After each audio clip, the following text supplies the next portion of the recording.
মা আসসালামু আলাইকুম। কল করছিলাম, তুই মনে হয় ব্যস্ত, ফোন ধরলা না, ওই জন্য ভয়েস দিয়ে রাখতেছি। তুমি কেমন আছো মা? সাইদা, মুমু ওরা কেমন আছে? সাইদাকে বইল তো আমি ওকে পরে কল দিব।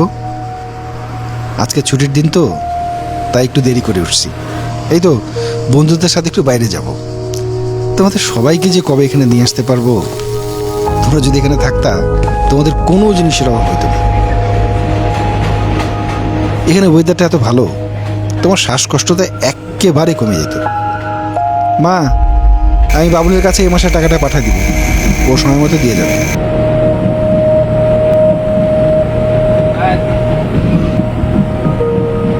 তুমি সবসময় যে চিন্তা করো আমার নিয়ে, আমার খাওয়া দাওয়া নিয়ে, ওইটা নিয়ে তুমি একদম টেনশন করো না তো। এখানে খাওয়া দাওয়া নিয়ে অত কেউ ভাবে না, হাতের কাছে সব পাওয়া যায়। আর প্রতি সপ্তাহে বন্ধুদের বাসায় তো আড্ডার দাওয়াত তো আছেই, সেখানে মজার মজার সব রান্না।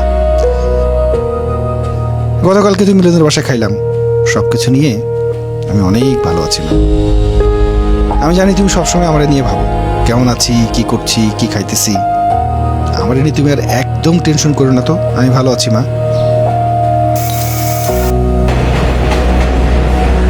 আমার একটু বাইরে যেতে হবে, বন্ধুরা সব চলে আসছে, পরে তোমাদের টেক্সট করবো বা ফোন করবো। তুমি ভালো থাকো মা।